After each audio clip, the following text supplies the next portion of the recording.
A ver, ¿hace falta bajar sueldos y abaratar despidos para crear empleo? ¿Qué creéis? Bueno, vamos a analizarlo. Quiero decir, vamos a analizar el posible impacto de las recomendaciones. ¿Qué pasaría si se aplican?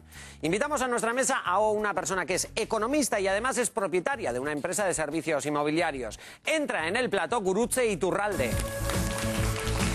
Arratsaldeon, Gurutze. ¿Qué tal estás? Muy bien, encantada. Nosotros más de que estés aquí. Bueno, me parece interesante, eres economista, pero es que además eres empresaria, eres propietaria de una empresa. Sí, nueva además de nueva creación. Pues sí. me alegro, porque nos puedes dar una visión. Oye, ¿hace falta rebajar sueldos, abaratar despidos para que se empiece a generar empleo? No, yo creo que no. Así de yo creo claro. que no, así de claro, no. O sea, ¿se equivocan? Sí, se equivocan. Yo pienso que el FMI se equivoca. Yo creo que las recomendaciones que ha lanzado el FMI son en determinadas cuestiones, pero yo creo que habría que observar un espectro mucho más amplio. Es decir, primero, verlo desde un punto de vista de país. Y necesitamos un cambio de modelo. Pero un cambio de modelo abarcando todas las áreas, no únicamente. Estamos muy centrados en un área, que es la reforma laboral, y en un área financiera. Es verdad que tenemos una crisis financiera y que esa crisis financiera nos está llevando a una crisis productiva de creación de empleo, etcétera. Entonces tenemos que empezar a deshacer la madeja poco a poco y tomar una serie de medidas, pero que van encauzadas no únicamente a reducir lo que en la mesa ya se ha comentado, ¿no? A reducir, abaratar el despido, abaratar los costes laborales, etcétera. Sí estoy de acuerdo en reducir la cotización a la seguridad. Por supuesto, la cotización sí. Pero yo tengo, por experiencia, sí. Por la experiencia, yo vengo del mundo financiero. He estado en banca 16 años. He sido analista de riesgos, he vivido lo que es la pequeña, la mediana y la gran empresa. Entonces, cuando hablamos de empresa, yo creo que había que diferenciar muy claramente en qué tipo de empresa nos basamos. Y las políticas tienen que ir diferenciadas por sector productivo, por tipo de empresa y por el momento en el que vive la empresa. Hay mucha madeja. Claro, es que yo creo que esas soluciones del Fondo Monetario Internacional son muy fáciles de escribir, pero plasmar. Son parches. La reforma que no solucionan. No, la reforma tiene que venir en un cambio de modelo productivo de país y debe de venir con un cambio también en las instituciones políticas, en una modificación de la actuación del gobierno en todos los estamentos y desde luego también desde la parte de la banca. La banca es fundamental. Es mi opinión. Y muy bien que vamos a contrastar ahora mismo. Que es necesario hablar en serio y poner las cosas claras. O pretendemos, pero en tu opinión. Ya, pero es que tenemos un gobierno que está utilizando lo que tú me estabas definiendo, o lo que yo puedo entender como parches. ¿Qué te parece la última reforma laboral? Porque vamos a partir de esta situación. Sí. En Gracia Hidalgo, la secretaria de Empleo, decía que ya es suficiente. ¿Qué es suficiente? Ha generado puestos de trabajo, ha frenado sangría de paro la reforma laboral del gobierno de Rajoy. Yo creo que con los últimos datos que hemos obtenido pueden ser obedecer más a una serie de connotaciones temporales de los meses en los que están, a que verdaderamente sea una medida efectiva de cara a la creación al medio y largo plazo de empleo. O sea, esos 100.000 puestos de trabajo, más por la temporalidad. Más por la temporalidad y estacionalidad que por la eficacia de las políticas. Yo siempre he pensado que el empleo lo crea el sector privado, que el sector público no crea ni genera empleo. Y dentro del sector privado, las pymes. Somos un país en el que la gran mayoría de las contrataciones las realizan las pymes. Con lo cual, tenemos que ver y enfocar. Cuando hablo de un nuevo modelo de negocio, no miro solamente a Euskadi dentro de España y de Europa. Ese es uno de los problemas, que el Fondo Monetario Internacional nos ve dentro de Europa, pero nosotros debemos de vernos dentro del mundo. Cuando hablas de nosotros, ¿quién es? Cuando nos mandan unas medidas para tanto España. Hablo de España, pero también miro desde el punto de vista de Euskadi, con las connotaciones diferentes que pueda tener una autonomía. ¿Vale? O sea, debería tener Euskadi una economía... Tiene una economía diferenciada dentro de España. Una política económica diferente. Debieran de tener determinados rasgos diferentes. Y sobre todo, por ejemplo, cuando analizamos los sectores que hacen crecer la economía, tanto de Euskadi como los sectores que han hecho crecer en los últimos años la economía de España. Hemos sido una economía, a nivel estatal, nacional, vinculada prácticamente y únicamente a un único sector en burbuja, con unos informes que ya se sabían que existía esta burbuja desde el año 2000. Guruche. Y eso era así, Claudio, creo yo, ¿eh? O al menos... Escucha. Yo creo que el que niegue esos informes se puede remitir a una serie de economistas más o menos válidos que ciertamente ya lo anunciaban y que esto viene desde la liberalización del suelo y un poquito antes, no es un tema actual. Entonces, hemos permitido vincular todo un país a un único sector. Un hecho grave. Yo creo que era a mi modo de ver, ¿eh? Muy interesante, Guruche. Una cosita, hay gente llamando. Hay gente llamando, venga. Escuchamos, claro que sí. Arratsaldeon, muy buenas tardes. Hola, Arratsaldeon. Hola, Arratsaldeon, bienvenido. ¿Cómo te llamas? Tomás de Leyoa. Tomás, es tu tiempo, te escuchamos.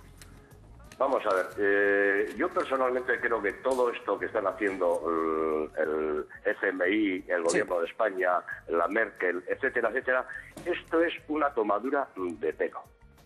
Lo que sí han hecho muy bien, desde mi punto de vista, es que lo que es la gente de la calle, estamos totalmente divididos.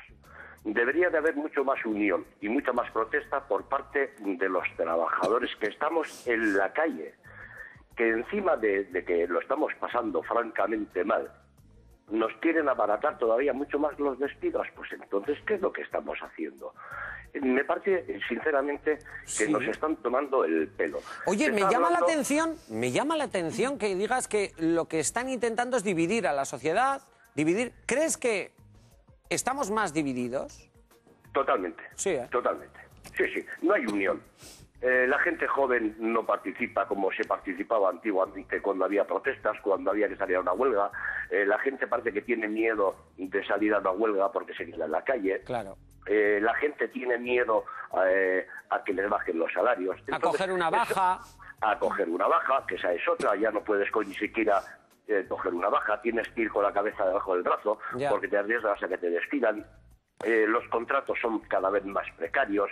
Esta señorita que está ahí dice que hay que abaratar todavía más lo que es el salario que hay que pagar a la Seguridad Social. La cotización. La cotización de la Seguridad Social. Sí, en parte tienes. Y yo estoy de acuerdo en que hay que abaratar, porque yo estoy mirando unas tablas que tengo aquí y resulta que me están quitando 25 euros al día. Al día, 5 euros casi a la hora. Y encima, si a eso añadimos el copago, etcétera, etcétera, nos están robando a la puñetera cara. Es decir, el pobre cada vez somos más pobres y el rico, el que diga lo contrario, es mentira, cada vez es más rico. Tomás, vamos a seguir hablando y debatiendo y analizando y si se puede proponiendo. Es que es ricasco. Venga, Agur, esto se va aquí. Agur, Guruche, un momentito. El tema de las cotizaciones lo vamos a hablar, pero a mí lo de abaratar el despido, ¿cuesta mucho a un empresario abaratar el despido? Hola. Hola, buenas. Enseguida vuelvo, pero quiero ampliar un poco, ¿os parece bien? Hola, sí, ciudadana, hola. ¿Cómo te llamas? María. María, ¿qué opinas de estas recomendaciones? Abaratar el despido, Pues mira. por ejemplo. Si se abarata el despido, ¿se creará más empleo? Hombre, en principio. Mira, están buscando la miseria del pobre y la esclavitud. Así de claro. Así de claro. Es lo que crees. Porque antiguamente eso hacían. Salía el obrero de una fábrica, iba a su casa y comía una sardina vieja con un cachopán y un trago vino. Y estaban esperando en la puerta a otros a ver si le pasaba algo, se ponía malo para entrar a trabajar y hacerles lo mismo. Ya, pero los trabajadores han conseguido un montón de derechos. Ahora sí, derechos. Pero es que por lo que están hablando, a mí me da la sensación que es una esclavitud, o sea, y una miseria la veo. ¿Irremediablemente el camino va a ir a la pérdida de derechos del trabajador o trabajadora? No, ya están perdiendo. Ya están. Ya están perdiendo. Ya están perdiendo. Si quieren trabajar, tienen que trabajar por lo que les manden y por lo que les den. Muchas gracias. Un aplauso para ti. Gracias. Guruche, medida y pregunta concreta para que todos entendamos. ¿Es caro todavía hoy en día despedir a un trabajador? ¿Que piden abaratar el despido como una medida de flexibilización del mercado? A ver, relativamente es caro. ¿Es caro? Es caro. Yo lo que ocurre que sigo pensando que seguimos enfocando el problema desde el punto de vista del coste. Y yo sigo insistiendo en que donde hay que fijar el punto de partida es en el punto de vista de ingresos. Volvemos a lo mismo. Si fuéramos capaces de generar empleo, de generar ingresos y de generar otra serie de recursos, no estaríamos hablando de esto. Yo creo que se están perdiendo, nos estamos quizá desviando un poco a la hora de ver el verdadero problema, que es que no somos capaces, desde el punto de vista público ni privado, de crear empleo. Es decir, necesitamos unas medidas urgentes que sean ya para la creación de empleo. Yo no conozco... ¿Estas qué te parecen? No, me parecen escasas y me parecen insuficientes y que no contemplan los verdaderos problemas, tanto de modificar el modelo de negocio como los cambios estructurales que son necesarios. Gurutze. Porque yo pienso, siempre digo lo mismo, un empresario, siempre pongo el mismo ejemplo, sí. Un empresario que tiene una demanda, sea desde el punto de vista público o privado, y tiene trabajo, ese empresario crea empleo, sí o sí, como es lo que ha estado pasando en estos últimos años. No ha peleado los costes laborales, es necesario una mesa de negociación, por supuesto, o sea, esa unos medida acuerdos. ¿te parece bien? Sí, pero para buscar bajada de salarios. No, para buscar bajada de salarios no, para buscar y volver a exigir al Gobierno el estudio de cuáles son los sectores más productivos que tenemos en el país, que hay que desarrollar para posicionarnos no solamente frente a Europa o con Europa, sino frente al mundo, porque los países emergentes no somos conscientes que se nos están llevando la tostada, que se están comiendo el mercado y nosotros estamos, venga a mirarnos internamente, pero no miramos de cara al exterior. Y creo que es un análisis más profundo, pero no considero que sea la solución que nos dé la respuesta del Fondo Monetario Internacional, que es un debate que haya que hacerlo internamente. Me gusta mucho que hayas venido aquí porque hablas de estos temas con pasión y me gusta mucho. Sí. Quien ha hablado, pero desde un punto de vista bastante crítico, podríamos decir, es el portavoz de Hacienda del PSOE. Vamos a escuchar a Pedro Saura. España tiene que ganar competitividad, pero no puede ser competitividad de la mala. Tiene que ganar por la vía de la competitividad buena. Pero eso tiene que hacerse de manera pactada, punto número uno, y desde luego la vía no es abaratando salarios, porque siempre habrá un país en el mundo, siempre, que lo haga más barato. Pues también es verdad. Claro, ¿qué tenemos que ponernos? ¿A niveles de otros países en los que los salarios están por los suelos? ¿Realmente despidos más baratos también implica demanda de consumo interna más débil? A ver, me imagino que al tener un trabajador pues menos estabilidad laboral, quiero decir, si los despidos son más baratos, porque yo pienso que el despido es más barato, lo que va a hacer es que haya más despidos. ¿O no? Sí, en un primer momento sí, en una medida a corto plazo yo pienso que sí. Pero yo también vuelvo a considerar, es que yo siempre, desde el punto de vista optimista de crecimiento, es crear. Y las medidas que son restrictivas, que llevamos viéndolas ya varios años con el nuevo gobierno, etcétera, a mí me parecen negativas. Es necesario políticas de crecimiento, sí o también, porque si no, no se sale de la crisis. La crisis va ahondando y los datos tenemos datos muy diferentes, vengan del Fondo Monetario Internacional, de la COE, de la Unión Europea, y podemos seguir así con 20 analistas y nos darán 20 datos distintos, pero la realidad es la que es el paro de forma continua sigue aumentando, con lo cual es necesario generar empleo y enfocar en medidas de crear empleo, hacer que las empresas sean muy rentables y que sean eficaces y crear equipos en el mundo empresarial, equipos multidisciplinares dentro de las empresas, dentro de los sectores y dentro del país. Y cuando hablo de Euskadi, hablo también de un sector como es el de la industria, que estamos desenfocando, dejando de lado y es fundamental para el crecimiento y para la continuidad del empleo. Yo creo, aquí hay una cosa, es que tenemos un tiempo limitado y me gustaría hablar de más cosas. Hemos analizado, o estamos analizando, las nuevas reformas que el FMI le pide al Ejecutivo de Mariano Rajoy. Y lo cierto es que desde que se inició la crisis económica, el Gobierno central pues ha cometido varias reformas, unas veces por iniciativa propia y otras veces obligado por Europa. Ahora está a punto de lanzarse la que sería la última reforma, la de la administración pública, que contemplaría, entre varias medidas, la venta de 15.000 inmuebles de propiedad pública. ¿Es necesaria una reforma de la administración pública en el Estado? Voy a abrir la mesa, ¿te parece bien, Gurutze? Y así que sea esto un diálogo y hablamos un poquito. Muy bien, perfecto. Me gustaría también... Sí, Blázquez, sí. Sobre esto último de la reforma de la administración pública, evidentemente la reforma de la administración pública hay que hacerla. ¿Por qué? Porque llevamos mucho tiempo con una administración pública muy ineficiente, es decir, consume mucho y digamos, sirve poco, ¿no?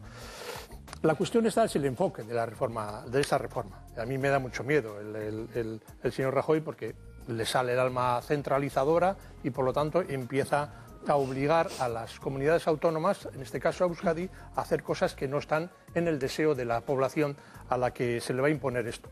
Porque habla de las duplicidades, he visto algunas que vienen en la prensa, de los servicios de meteorología. Pues que a mí me importa un rábano lo que haga en Almería, me importa un rábano lo que va a hacer, el tiempo que va a hacer en Euskadi. Por tanto, ¿por qué nos tiene que quitar este tipo de servicios? Y luego digo una cosa, yo le doy un par de ideas a Rajoy para quitar duplicidades. La Policía Nacional y la Guardia Civil pueden ir para casa. Ya, pueden ir para casa porque ya tenemos la Ertzaintza y ¿qué importan aquí? 4.000, no sé si son 4.000 o 5.000 agentes tocándose las narices. Madre mía, dice el Zoe. Tocándose las narices, haciendo cosas que ya puede hacer la Ertzaintza. Qué falta de respeto. ¿Cómo respeto? La gente que nos esté escuchando, que tenga familiares guardias civiles o policías nacionales, desde luego... Que vayan a Albacete, si no se trata de quitarles el trabajo. Qué vergüenza. Que vayan a Albacete. Mira, por favor, es que me parece tan insultante que todavía vengas con este discurso tan anacrónico que aquí sobra la policía. Si tenemos un ratio de policía de 6 policías por 2.000 habitantes, cuando Europa por 1.000 habitantes, cuando Europa aconseja aconseja 2 policías por 1.000 habitantes. Bueno, pues igual también hay que reducir el número de ertzaintzas. Pero ningún problema, Es que vamos, no tiene dónde ha venido. A ver, un poco de orden, por favor. Se han venido de fuera. Eso, un aplauso, a ver si... Pero es que un aplauso a la mesura. Un aplauso a la mesura. Pero un momento. A ver, Zoe Blázquez, Josebe, ahora habla Denis. Denis, que estaba queriendo decir que hay que poner ejemplos. Hay que poner ejemplos. Cuando hablas de hay que poner ejemplos duplicidades, que no salgan de las tripas de forma tan pasional, porque creo que esa visceralidad no ayuda en nada. Pero vamos a ver, estamos hablando de lo que estamos hablando. Creo que por parte de Gurutze se ha explicitado, y a mí me ha gustado muchísimo su intervención, la comparto casi en su totalidad, digo casi porque hay algún elemento sobre la administración pública que puedo diferir en parte, pero es verdad que hay que hacer grandes reformas. Entre esas grandes reformas también está la de la administración. Y claro que hay duplicidades. Entonces, en vez de verlo desde el punto de vista puramente localista, de si me pisan, de si me dejan de pisar, yo lo que quiero, para mí es importante que me den la información meteorológica. Y muchas veces hemos tenido en esta mesa la delegada de AEMET, que es la Agencia Española de Meteorología, contándonos cosas. Perdona, y hemos tenido a José Antonio Aranda, responsable de Euskalmet también. Exacto, por eso. Pero quiero decir, Euskalmet. Sí, bueno, a mí me importa que me den información meteorológica, y hasta ahora he escuchado muchas veces y he visto en muchos medios de comunicación información meteorológica que viene de AEMET y me cuentan la información meteorológica de Euskadi, no me cuentan la de Albacete. Entonces, a partir de ahí creo que sí que hay elementos que se deberían de racionalizar.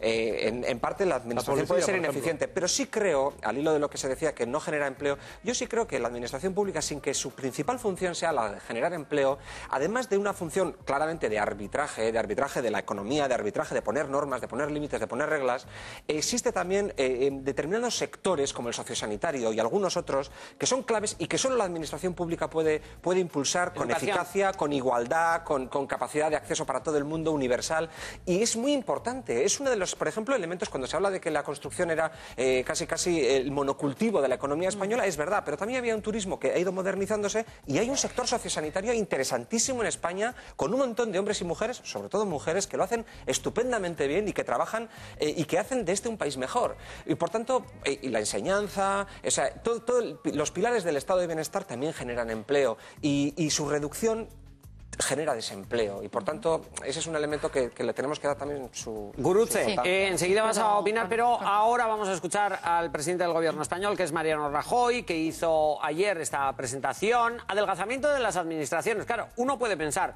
¿por qué hay que adelgazar la administración? ¿Es que realmente el aparato del Estado es tan grande? Esto es lo que dice Rajoy.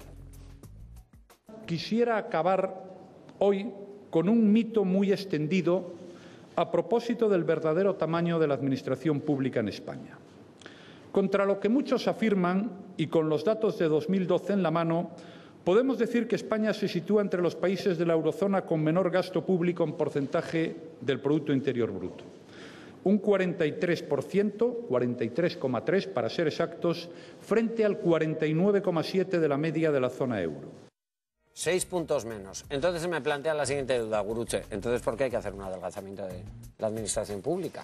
Yo creo que cuando hablan de adelgazar la administración pública debieran de concretar qué parte de la administración pública se adelgaza y por qué se adelgaza esa parte dentro de la administración pública. Porque creo que históricamente no estamos acostumbrados a analizar el sistema público como con unos criterios de racionalización y de eficacia privados. Ese es el gran problema que tenemos. Porque cuando yo considero que dentro del sistema público mañana me van a reducir 10 médicos, que vamos a hablar de anestesistas, vamos a hablar de cirujanos. Yo en eso estoy en contra, lo mismo que de privatizar la sanidad pública, porque creo que además algo hemos logrado en Euskadi, en el País Vasco, es tener la sanidad pública gratuita o casi gratuita, en el sentido de no tener que ir a la privada para compensar deficiencias.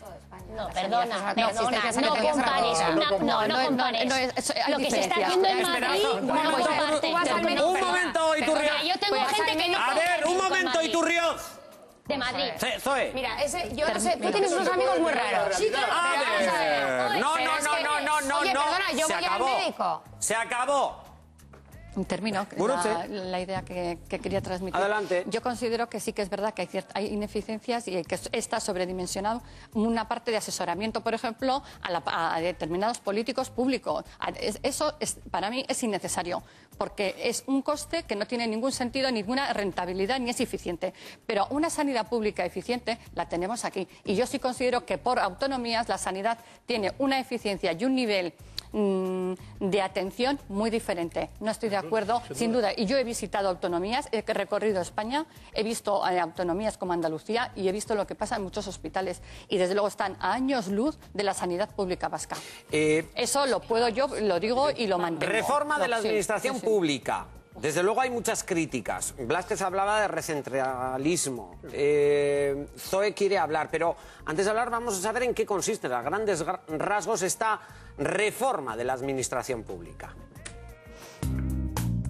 Mariano Rajoy dio a conocer ayer una de sus promesas electorales estrella, el plan de reforma de la administración pública. Se trata de un programa de 217 medidas para eliminar duplicidades y adelgazar la administración del Estado español. En cuanto a los funcionarios, Rajoy asegura que este plan no eliminará empleos públicos, puesto que ese trabajo ya está hecho.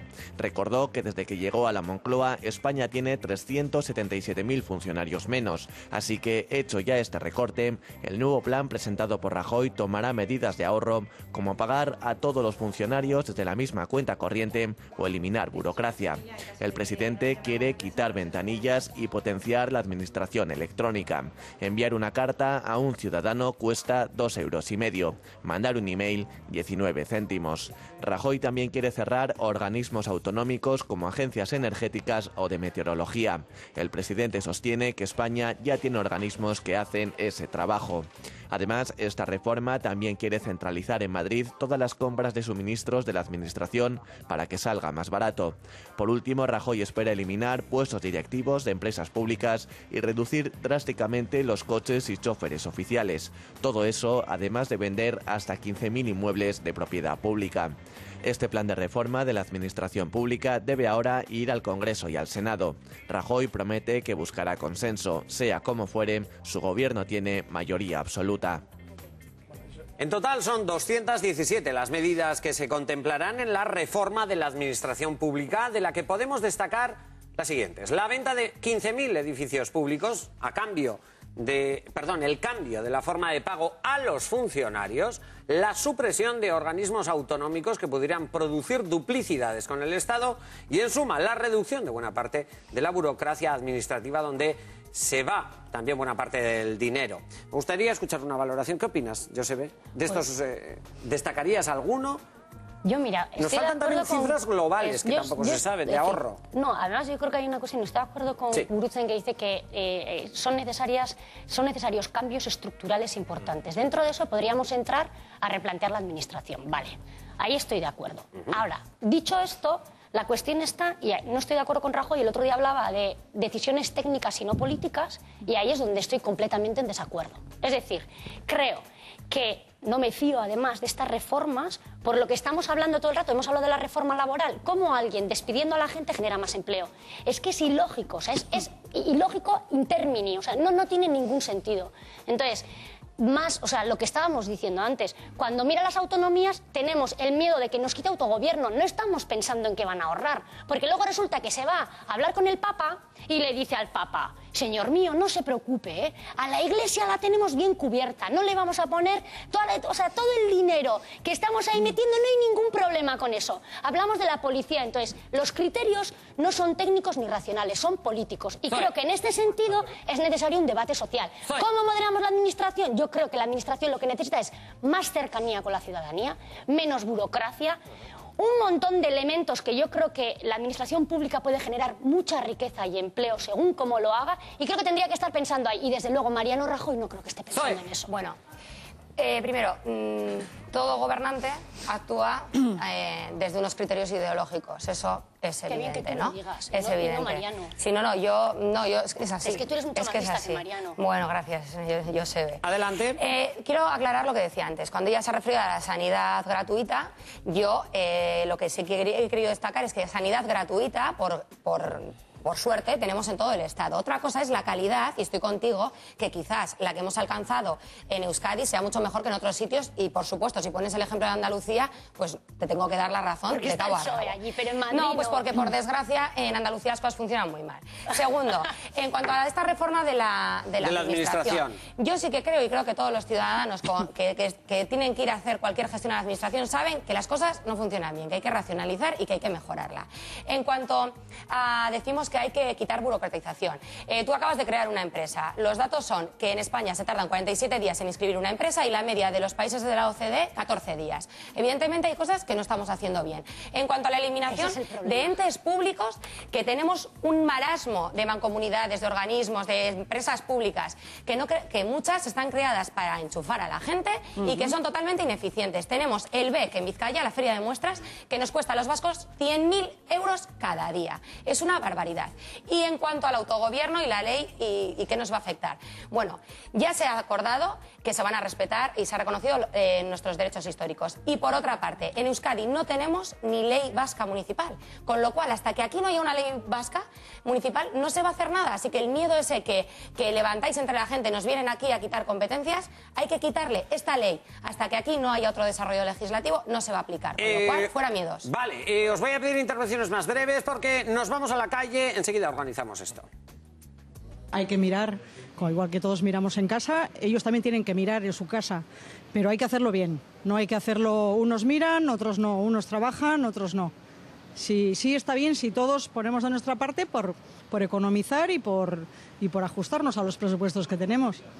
Me parece bien, pero no tengo mucha confianza de que vaya a conseguirlo. No sé lo que conseguirá, pero me parece una medida que en cierto modo es acertada, porque hay duplicidades, porque hay excesivos municipios, algunos de ellos muy pequeños.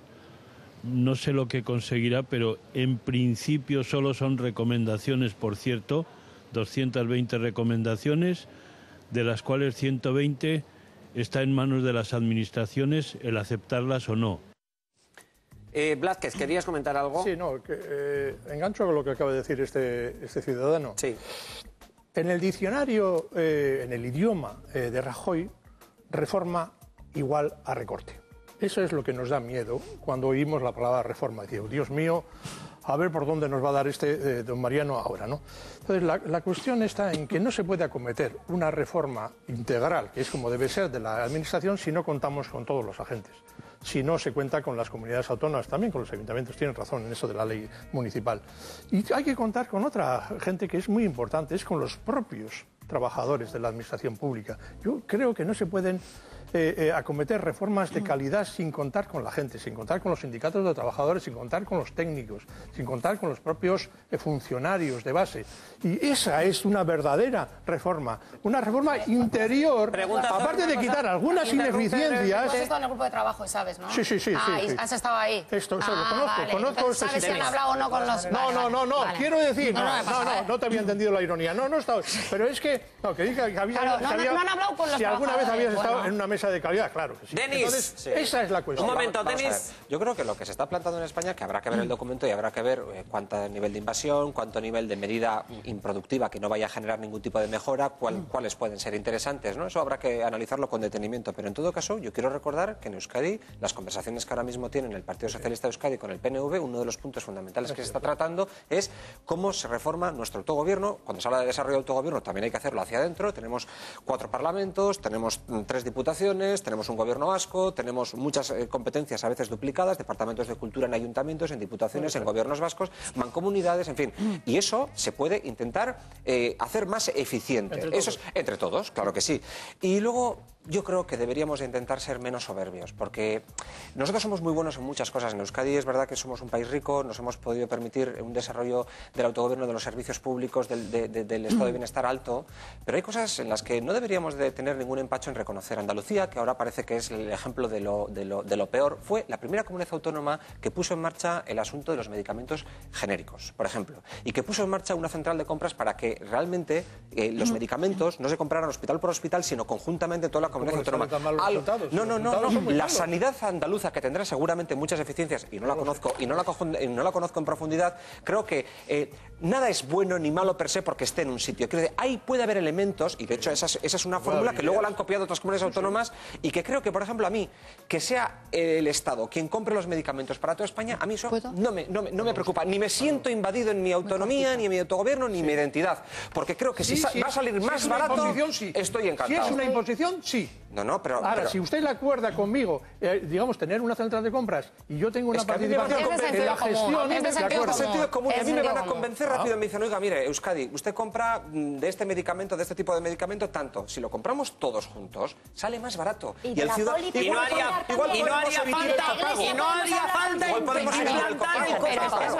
Oye, lo único que me da pena es que se ha acabado el tiempo para estar con Gurutze y Iturralde, pero te voy a emplazar para que vengas en otro momento. Sí, yo una cosita simplemente que pero quería tienen que decir. ser 5 segundos. Cuando se habla, quizá en respuesta a lo que decía, José Ramón, encantada, en el tema de la reforma, cuando hablamos es que quizá enfocamos en la reforma cuantitativa y hay que enfocarlo cuantitativa y cualitativamente. Y cualitativamente quiere decir, y en eso estoy de acuerdo completamente contigo, que cada vez que se emprende una reforma que no tiene por qué ser restrictiva, sino simplemente reforma para mejorar, no para restringir, que pasa que ya nos hemos acostumbrado a las R's de Rajoy, es verdad que cada vez que oímos una R es recorte. Es que reforma entonces, es recorte lo que y yo sí que considero es que tiene que haber una reforma cuantitativa, cualitativa, pero sentando en la mesa a todas las personas que tienen conocimiento de campo desde el primero hasta el último para que sea efectiva. Gurutze Iturralde, gracias. Vente otra tarde, por favor. Gracias, qué ricasco. Bueno, hablando de